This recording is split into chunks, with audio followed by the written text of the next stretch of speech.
Fall 2024 anime season has wrapped up featuring some good shows and one disappointing adaptation. Let me rank the anime I've watched this season, starting from worst to best. I'll recommend most of these shows if you haven't seen them yet, except for one, that is Blue Lock Season 2. Like seriously, why even bother making it? They had to produce a PPT-like animation while dragging PNGs. As a manga reader who finished U20 arc, I was really excited to witness the banger it was going to be, since it's Blue Lock's best arc so far. But the adaptation didn't do it any justice. Mainly, the reason is animators not having time and the balls goes to the production committee. However, some animations are decent animation moments.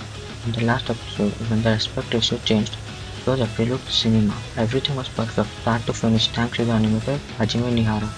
I'm truly grateful for his work. So, if you're interested in watching it, watch it for the final episode or just read the manga. It's way better. Next up is MF Ghost Season 2.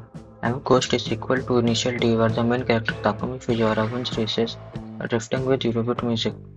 That's all the anime is about. I highly recommend this show if you like cars and drifting.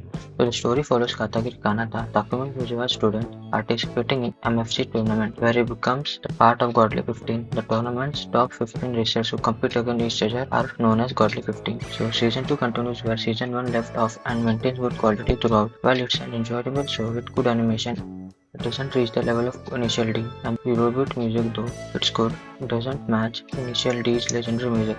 Still, I recommend giving it a watch. Next show is Shangri-La Frontier Season 2. This show is perfect for all gamers out there. This show is about VR gaming. While this is a VR gaming anime that might feel similar to Sword Art Online, but trust me, it's different. Our main character, Raku, is a hardcore gamer who only plays trash games that are filled with bugs. So for a change, he decides to play Shangri-La Frontier, which is widely regarded as a god tier game. The story follows Senraku and other characters as they progress through the game, with Senraku defeating various bosses and gaining new skills. Season 2 expands the world and introduces more characters.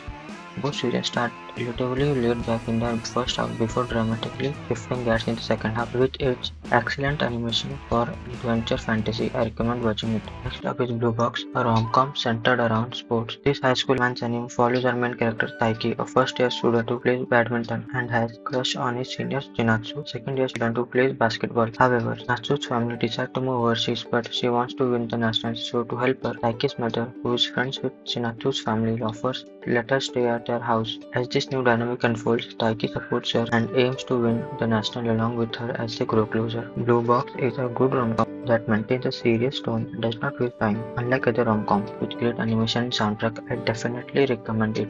Now, next show is the most popular one of all 2024, and if you guessed it right, you might be wondering why it's not in the top spot because there are still two shows that are even better. Dandadan is a new shonen that might resemble other shonen but is a little different. The premise is quite absurd. Our main character, Okarun, who believes in aliens, while our female lead, Momo, who believes in ghosts. They both try to prove each other wrong, which leads to Momo being kidnapped by aliens and Okarun's ball being stolen by ghosts. The story mainly follows the two of them fighting ghosts or aliens through their newly awakened powers, but when it comes to the character's backstory, this series excels, and episode 7 in particular stands out as one of the best episodes of 2024. The show is adapted by Sans Saru, who have done an incredible job with animation and direction, elevated by Kensuke Ushio's fantastic soundtracks. While this show is not for everyone, it's definitely worthwhile, especially for episode 7.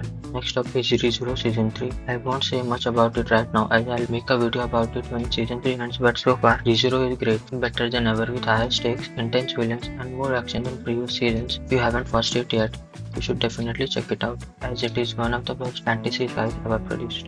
So the last name I want to discuss is Orb on the Movements of the Earth. I feel really sad that a show like this is underrated. If you're not watching it, I honestly don't know what you're doing because this is the best show of all 2024 produced by the legendary Madhouse.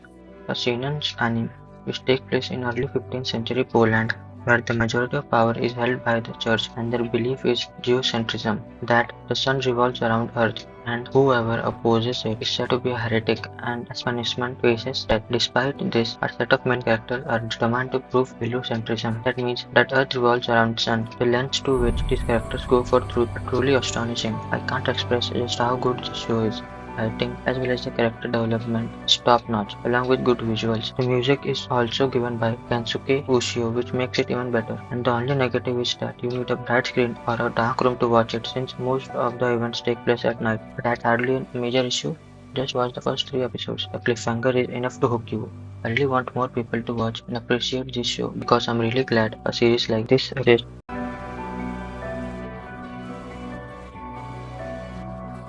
And that was it. Please like, share, and subscribe.